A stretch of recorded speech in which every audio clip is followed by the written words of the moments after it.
Everyone, I am Reena Rathi. आज हम लोग इशू ऑफ शेयर का last topic but very very important topic pro rata लेके आई हूँ और आज हम लोग इसे डिस्कस करेंगे। प्रो राटा मैंने ये चीज़ पहले भी बोली है और अभी फिर बोल रही हूँ कि इशू ऑफ शेयर्स की छोटे छोटे पार्ट्स को जो हमने अलग अलग टॉपिक्स में किया है उसे कंबाइंड करके प्रो राटा में पूछता है। प्रो राटा मेरे पॉइंट ऑफ व्यू से एग्ज़ाम के मतलब एग्ज़ाम में आता ही है और ये बहुत इम्पॉर्टेंट है। सो प्रो राटा है क्या, यदि मैं इसे सिंपल लैंग्वेज में बोलूँ तो प्रो राटा है क्या, क्यों इसकी कैलकुलेशन के लिए स्टूडेंट्स इतने वो रहते हैं कि ये बहुत डिफ़िकल्ट है, हमें ये पोर्शन छोड़ देना चाहिए। और बहुत स्टूडेंट तो इशू ऑफ शेयर्स को बिकॉज ऑफ प्रो राटा ही छोड़ देते हैं कि बहुत लेंदी है, समझ ही नहीं आ रहा है, इसकी कैलकुलेशन तो हमारे सर के ऊपर से चली गई। मैं यदि आप लोगों को एक सिंपल सी चीज़ बोलूँ, मान लो कि मैंने मोबाइल परचेज़ किया इंस्टॉलमेंट पे, मुझे उसकी पेमेंट करनी है 4 इंस्टॉलमेंट पे करनी है। मैंने फर्स्ट इंस्टॉलमेंट पे की 5000, सेकेंड इंस्टॉलमेंट भी पे की 5000, बट उस टाइम मेरे पास एक्स्ट्रा मनी था तो मैंने 5000 की बजाय 7000 दे दिया। इसका मतलब मैंने अभी तक 2000 एक्स्ट्रा दे दिया है, ठीक है, 5 और 5 तो दिया प्लस 2 और एक्स्ट्रा दे दिया। सो थर्ड इंस्टॉलमेंट के टाइम में मेरे पास जो है वो नोटिस आता है बट मेरे पास मनी नहीं था, सो मैंने नहीं दिया। फोर्थ इंस्टॉलमेंट में भी मेरे पास आया, मेरे पास नहीं था। अब यहाँ पे बोला जा रहा है कि मेरा अमाउंट कितना ड्यू है, कितना ड्यू है। देखो 10,000 लास्ट की 2 इंस्टॉलमेंट थी, वो नहीं दी थी, ठीक है, लेकिन मैंने सेकेंड इंस्टॉलमेंट में कुछ तो एक्स्ट्रा दिया था तो ऑब्वियसली वो आपका लेस होगा, तभी तो आपकी एक्चुअल कॉल्स इन एरियर आएगी। वही चीज़ हमें इशू ऑफ शेयर्स में भी कैलकुलेट करनी है। एप्लीकेशन के टाइम में क्या होता है कि कभी कभी कंपनी के पास अप्लाइड शेयर्स ज़्यादा आ जाते हैं और मान लो किसी शेयर होल्डर ने ज़्यादा शेयर्स अप्लाइड किए थे, अलॉटेड उसको कम हुए लेकिन अप्लाइड उसको ज़्यादा हुए और उसके शेयर्स को एप्लीकेशन मनी को रिफंड भी नहीं किया गया। तो उस सिचुएशन में क्या होगा, जो एप्लीकेशन मनी एक्स्ट्रा आई थी वो कहाँ पे यूटिलाइज कर ली गई, अलॉटमेंट में। और मान लो कि वो शेयर होल्डर अलॉटमेंट मनी नहीं दे पाया, किन्हीं शेयर्स के ऊपर नहीं दे पाया, तो उसका एक्चुअल कॉल्स इन एरियर क्या होगा, जो उसने एक्स्ट्रा पैसा एप्लीकेशन में दिया था क्या वो लेस नहीं होगा, होगा ना लेस। तो इसीलिए इसको प्रो राटा का नाम दिया है, oversubscription and pro rata. So मैं इसे एक अपनी तरफ से एक एग्जांपल बना के समझा रही हूँ। सो देखो आप लोग, देखो एक कंपनी है, इस कंपनी ने क्या किया, 50,000 शेयर्स को पब्लिक को इशू किया, ठीक है, पब्लिक को कितना थाउजेंड दिया, 50,000। ये 50,000 शेयर्स इशू किया और डिमांड कैसे कर रही है, वो 10 रुपीज डिमांड कर रही है किस तरीके से, on application 3, on allotment 4, on first call 2, on final call 1, total हो गया ना 10 रुपीज। लेकिन उस कंपनी की पोजीशन बहुत अच्छी थी, उसने इशू किया 50 बट उसके शेयर्स अप्लाइड हुए 70। ये अप्लाइड शेयर्स,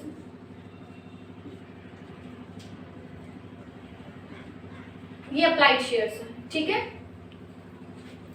सो अप्लाइड शेयर्स में भी कंपनी ने क्या किया, कैटेगरी वाइज जो है, ग्रुपिंग वाइज जो है वो शेयर्स को अलॉट किया। जैसे कि 10,000 जिन्होंने अप्लाई किया था उनको 10,000 अलॉट कर दिया, इस कैटेगरी में कुछ भी एक्स्ट्रा है नहीं है। 60,000 जिन्होंने अप्लाई किया था उनको 40,000 जो है वो अलॉट किया, ठीक है। देखो एक्सक्यूज मी, 60,000 अप्लाइड था, 40,000 अलॉट हुआ, तो 20,000 एक्स्ट्रा शेयर्स हैं जिनके ऊपर 3 रुपीज से 60,000 एप्लीकेशन मनी रिसीव हुई है, ठीक है। कितनी मनी, 20,000 मल्टीप्लाई 3, 60,000। यहाँ पे इस सम में जो मैंने एग्जांपल लिया है इसमें कोई भी तरह का रिफंड नहीं हो रहा है। इसका मतलब 50 माइनस 70 आप ऐसे भी देख सकती हो, 20 एक्स्ट्रा है, बट हमें ग्रुपिंग में इसलिए ध्यान रखना पड़ता है कि जब आपके अप्लाइड अलॉटेड कैलकुलेट होते हैं ना तो वो कभी कभी ग्रुप से रिलेट करके कैलकुलेट करवाता है, तो इसीलिए हमें ग्रुपिंग पे ध्यान देना पड़ेगा, ठीक है। सो यहाँ पे इस कैटेगरी में क्या हुआ है, एक्स्ट्रा शेयर्स है, कितने हैं, 20,000 शेयर्स हैं, मल्टीप्लाई 3, इट मीन्स की एप्लीकेशन मनी से जब आपने मल्टीप्लाई किया तो 60,000 रुपीज यूज हो गए हैं कहाँ पे, अलॉटमेंट पे। ओके, अब यहाँ पे ट्विस्ट क्या है वो देखो, ये 60,000 अलॉटमेंट में यूज हुए, हम लोग जब अलॉटमेंट मनी कैलकुलेट करेंगे तो हम लोग लेस कर देंगे, बट क्या ट्विस्ट हुआ, ए एक शेयर होल्डर था, उसके 1000 शेयर्स उसको अलॉट किए गए थे और वो 60,000 वाले ग्रुप से रिलेट करता है। ठीक है, क्या बोला मैंने, ए एक शेयर होल्डर है, उसके 1000 शेयर्स उसको अलॉट हुए थे और वो ग्रुप कौन से ग्रुप से रिलेट कर रहा है, 60,000 वाले ग्रुप से रिलेट कर रहा है। एंड फेल टू पे अलॉटमेंट मनी, और वो अलॉटमेंट मनी देने में फेल हो जाता है। तो आप लोग खुद सोचो, वो अलॉटमेंट मनी नहीं देगा तो वो कौन से हो गया, लेकिन इस 60 में उसका भी तो कुछ हिस्सा होगा, वही हमें कैलकुलेट करना, यही प्रो राटा है। ये कैसे करना है वो देखो, यहाँ पे हमें कौन से शेयर्स दिए हैं, अलॉटेड दिए हैं। अलॉटेड शेयर मल्टीप्लाई जो भी होता है, जैसे 4 रुपीज़ है तो मल्टीप्लाई होगा, ठीक है, वो कॉजन एरियर होता है। लेकिन हमें यहाँ पे अप्लाइड शेयर्स भी कैलकुलेट करने पड़ेंगे। क्यों करने पड़ेंगे, क्योंकि हमें एक्स्ट्रा शेयर्स को कैलकुलेट करना है। तो इस पर्सन ने 1000 अलॉट किया इसको, तो इसने अप्लाई कितना किया था, ये 60 वाले ग्रुप से रिलेट कर रहा है, इसके अप्लाइड शेयर थे 60, इसके अलॉटेड शेयर है 40, 1000 इसके अलॉटेड है तो इसके अप्लाइड कितने हो गए, 15,000 शेयर्स। आप इस तरीके से भी कर सकते हो कि 60,000 शेयर जिनके अप्लाइड थे उनको अलॉट कितना हुआ, 40, तो 1000 शेयर्स जब अलॉट हुए हैं तो अप्लाइड कितने होंगे, 1500 शेयर्स। सो 1500 शेयर्स जो है ये अप्लाइड हैं, अलॉटेड कितने हैं 1000, तो कॉजन एरियर कितना हुआ 1000 मल्टीप्लाई 4, 4000 होना चाहिए ना, यही कॉजन एरियर होना चाहिए, कितना 1000 शेयर्स मल्टीप्लाई 4, ये आपका 4000 होना चाहिए। बट यहाँ पे ट्विस्ट क्या है, देखो 4000 शेयर्स में 1500 शेयर्स जो है वो तो आपका एक्स्ट्रा ही है, आपका एक्चुअल कॉजन एरियर किस तरीके से निकालोगे आप,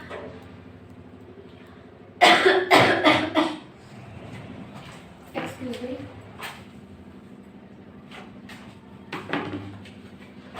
यहाँ पे देखो 1500 शेयर जो है ये आपके अप्लाइड हैं, अलॉटेड कितने हैं 1000, इसका मतलब 500 शेयर्स के ऊपर हमें एक्स्ट्रा एप्लीकेशन मनी मिल चुका है, मतलब कि 500 multiply 3 sorry 1500 rupees already received है।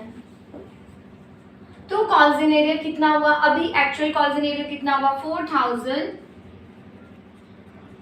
Minus 1500, 2500, this is actual calls in arrear. बात समझ में आई, मैंने क्या बोला, एक्चुअल कॉजन एरियर आपको कैलकुलेट करना है, 1500 शेयर्स क्या है, अप्लाइड है, ठीक है, ये क्या है अलॉटेड कितने हैं 1000, इसका मतलब 500 शेयर्स एक्स्ट्रा शेयर्स हैं, एक्स्ट्रा एप्लीकेशन मनी आई थी उनके ऊपर 3 रुपीज़ से, 1500 रुपीज़ हमें ऑलरेडी रिसीव है। ये आपको है ना, ये 60,000 जो आपने एडजस्ट किया है ना अलॉटमेंट में, ये 1500 भी थे उसमें इंक्लूड, तो एक्चुअल कॉजन एरर हुआ 4000 माइनस 1500, 2500, ये है अलॉटमेंट का एक्स्ट्रा कॉजन एरियर। आगे मैं अलॉटमेंट मनी कैसे कैलकुलेट करेंगे उससे पहले मैं आप लोगों को है ना एप्लीकेशन की रिसीव और ट्रांसफर एंट्री बताती हूँ, फिर अलॉटमेंट मनी कैसे कैलकुलेट करते हैं वो बताती हूँ। सो हम लोग जनरल एंट्री देखते हैं। देखो जनरल एंट्री है bank account debit to share application account. क्या एंट्री बना, 70,000 शेयर्स हमारे अप्लाइड हुए थे, मल्टीप्लाई 3, इट मीन्स की 2,10,000, ठीक है, मतलब कि आपको applied shares multiply application money से मल्टीप्लाई करना है तो आपको एप्लीकेशन की मनी मिल जाएगी। मैंने यहाँ पे कोई भी नरेशन नहीं दी है, प्लीज़ आपको नरेशन देना है, आपको फॉर्मेट फॉलो करना है, आप विदाउट फॉर्मेट इस तरीके से मत करना। मैंने यहाँ पे शेयर एप्लीकेशन लिखा है, आप सब में देखोगे कि इक्विटी शेयर की बात हो रही है, प्रेफरेंस शेयर्स की, यदि इक्विटी शेयर है तो आप इक्विटी शेयर मेंशन करोगे, यदि प्रेफरेंस शेयर्स है तो प्रेफरेंस शेयर्स मेंशन करोगे। मैंने समझाने के लिए शॉर्टकट लिया है बट आप लोग शॉर्टकट नहीं लोगे, ठीक है। सो अब है इसकी transfer entry, share application account debit 2,10,000 to share capital to share allotment. हमने कैपिटल में 1,50,000 को क्यों ट्रांसफर किया है, क्योंकि हमेशा ओरिजिनल पैसा ट्रांसफर होता है, 50 मल्टीप्लाई 3, दिस इज ओरिजिनल, मतलब आपके इशूड शेयर्स 50,000 मल्टीप्लाई 3, 1,50,000, ठीक है। और बाकी जो एक्स्ट्रा एप्लीकेशन मनी थी उसको रिफंड किया नहीं था, तो वो कहाँ पे यूटिलाइज हो जाएगी, अलॉटमेंट में, जो कि थी 60,000। इसमें बताया ना मैंने 60 - 40 दिस इज 20,000 एंड 20,000 मल्टीप्लाई 3 60,000, मतलब कि जो 60,000 रुपीज़ आपको एक्स्ट्रा एप्लीकेशन मनी मिली थी उसे हमने कहाँ पे ट्रांसफ़र कर दिया है, अलॉटमेंट में। ये आपकी अलॉटमेंट की ट्रांसफ़र एंट्री है, ये एंट्री करेक्ट होनी बहुत ज़रूरी है, ठीक है।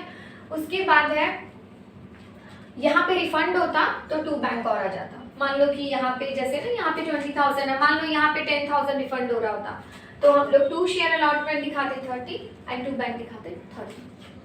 ओके, सो नेक्स्ट है share allotment account debit to share capital, कितना 50 × 4 2 लाख रुपीज। ओके, हमें रिसीव क्या होगा हमें वो देखना है जो कि मेन है, ठीक है। एक चीज मैं फिर बोल रही हूँ कि यदि अंडर सब्सक्रिप्शन हो, इफ अंडर सब्सक्रिप्शन हो, ओवर सब्सक्रिप्शन, ये मैं बता चुकी हूँ ये ऑलरेडी, मेरा शायद सेकंड वीडियो था उसमें। सो उसमें हमेशा याद रखना, आपको ये नहीं देखना आपके इशूड शेयर्स क्या हैं, आपको ये देखना है कि आपको अप्लाइड शेयर्स कितने हैं, क्योंकि वो है ही आपको, जब आपको एप्लीकेशन ही 800, मान लो कि यहाँ पे 50 की बजाय 40 होता, 40,000 जो आपको यहाँ मिला ना 70,000, मान लो यहाँ पे आपको 40,000 शेयर्स अप्लाइड होता, जब आपको मिला ही कम है तो ऑब्वियसली आपको allotment first call final call भी कम पे ही मिलेगा। सो अंडर सब्सक्रिप्शन में हमेशा अंडर सब्सक्रिप्शन शेयर से ही मल्टीप्लाई होता है, बट ओवर सब्सक्रिप्शन में सबसे पहले एप्लीकेशन मनी से आप मल्टीप्लाई करोगे, बट ट्रांसफर के टाइम में जब भी आप ट्रांसफर करोगे तो आप इशूड शेयर से मल्टीप्लाई करोगे, करेक्ट। सो अभी हमें यहाँ पे क्या रिसीव हो रहा है वो देखो, bank account debit to share allotment account 1,37,500, कैसे मैं अभी बताऊंगी कैसे, लेकिन मैं चाहूंगी कि आप लोग खुद अपने मोबाइल में पॉज करो, उसके बाद खुद कैलकुलेट करके देखो कि अमाउंट आपसे आ रही है। पहले आप ये करके देखो, यदि आप ये 1,37,500 आ रहा है, इसका मतलब आपको सम मेरा समझाया हुआ सारा समझ में आ गया है, ठीक है। सो अभी मैं बताती हूँ कैसे। देखो, हमें 2 लाख शेयर्स थे हमारे पास थे, उसमें से हमें 60,000 यहाँ पे एडजस्ट कर चुके हैं, एप्लीकेशन मनी जो आपको एक्स्ट्रा मिली ना वो, और जो एक पर्सन था ए जिसने अलॉटमेंट मनी नहीं दी थी और हमने उसकी एक्चुअल कॉज इन एरियर निकाली है 2,500, ठीक है, ये भी हम लोग यहाँ पे लेस करते हैं, तो हमें फाइनली कितना मिला 1,37,500। तो हमारी एंट्री बनेगी bank account debit to share allotment account 1,37,500, correct. I hope कि जिन्होंने भी मतलब पोज किया है और उसके बाद कैलकुलेट करके देखा है तो शायद तक उनको समझ में आया होगा कि यहाँ ये अमाउंट कैसे निकली है। मैंने बाकी आपको देखो अलग से जो है वो बता दिया है, 2 लाख - 60 - 2,500 तो 1,37,500, बट पहले सेल्फ कैलकुलेट करना, ठीक है। So now share first call account debit to share capital कैसे हुआ, 50,000 मल्टीप्लाई 2 कितना हो गया 1 लाख, 50,000 मल्टीप्लाई 2 1 लाख। और जो ये पर्सन था ए, इसने फर्स्ट कॉल भी नहीं दिया, बट यहाँ पे आपको normal calls in arrear calculate करना है, क्योंकि हमारे पास यहाँ पे कॉल्स इन एडवांस तो था ही नहीं, यहाँ पे सिर्फ अलॉटमेंट में था, इसलिए हमने सिर्फ ये जो कैलकुलेशन की, हमारा जितना वर्किंग नोट ये था ये सारा किसका था, सिर्फ अलॉटमेंट का था, बट कॉल से रिलेटेड कोई टेंशन नहीं है। आप डायरेक्टली क्या कर सकते हो, आपके कितने शेयर्स हैं 1,000 शेयर्स मल्टीप्लाई 2 रुपीज़ आपको रिसीव नहीं हुआ तो 1 लाख - 2,000 देन 98,000 आपको क्या हो जाएगा, फाइनली आपको रिसीव हो जाएगा, ठीक है। उसके बाद share second call account debit to share capital कितना हुआ 50 × 1, तो ये हो गया आपका 50,000 × 1, ये हो गया आपका ड्यू एंट्री, ठीक है। उसके बाद हम इसे रिसीव करेंगे, तो हमें 50,000 रिसीव होना था और जो शेयर होल्डर है 1,000 जिसके शेयर थे उसने 1 रुपीज़ से ये नहीं दिया है, कॉल्स इन एरियर हो गया इसका, तो 50 - 1 तो 49,000 आपको फाइनली रिसीव हो जाएगा। क्लियर है, तो क्या है ये 1,000 × 1, 50 - 1,000 तो 49,000 आपको रिसीव हो जाएगा। अब कंपनी क्या करेगी, कंपनी ये जो पर्सन है ना इसके शेयर्स को फोरफिट कर लेगी, तो फोरफिट की एंट्री मैं अब आपको बताती हूँ कैसे करनी है और फिर इशू कैसे करना है वो बताती हूँ, ठीक है। हम यहाँ पे जो ये 1,000 शेयर्स थे जिन्होंने अलॉटमेंट मनी, उसके बाद फर्स्ट कॉल मनी, उसके बाद सेकंड कॉल मनी नहीं दिया है, ठीक है, उन शेयर्स को हम लोग फॉरफिट कर रहे हैं। एंट्री क्या बनेगा, share capital account debit to calls in arrear to share forfeiture. देखो 10 रुपीज कॉल्स हमने कॉल्ड अप था यहाँ पे, और 10 के 10 जो है वो डिमांड किया, और यहाँ पे कितना मनी नहीं आया, कितना मनी नहीं आया, 2500 नहीं आया, उसके बाद फर्स्ट कॉल में 2000 नहीं आया, और फाइनल कॉल में 1000 नहीं आया। टोटल कितना हो गया, 2500 plus 2000 plus 1000, 5500। This is calls in area, 2 calls in area 5500, 2 share forfeiture 10,000 minus 5500 तो 4500। मैंने पहले भी जब फॉरफिट की एंट्री बताई थी तो ये चीज़ क्लियर की थी कि आप शेयर फॉरफीचर तक आपने सम को करेक्ट किया है या नहीं, ये आप बहुत अच्छे से खुद भी देख सकते हो। कैसे, 4500 यदि आपका 10,000 माइनस 5500 4500 आपसे टैली करो, शेयर फॉरफीचर में क्या होता है, जो मनी रिसीव हो जाती है। इस जो एग्जांपल में क्या मनी रिसीव हुई है, एप्लीकेशन मनी रिसीव हुई है 1000 शेयर्स के ऊपर 3 रुपीज, है ना, हमें 3000 सिर्फ एप्लीकेशन मनी रिसीव हुई है, तो यहाँ तो 3000 आना चाहिए था, 4500 क्यों आया, क्योंकि हमें यहाँ पे जो एक्सेस एप्लीकेशन मनी थी ना 1500 रुपीज, ये भी तो रिसीव हुई है, ये भी तो रिसीव हुई है, तो हम यहाँ पे क्या करेंगे, इसको भी ऐड करेंगे।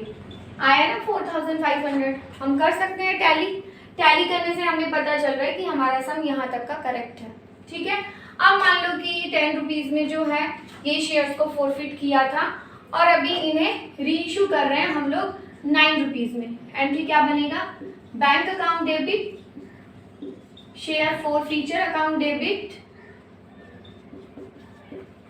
To share capital,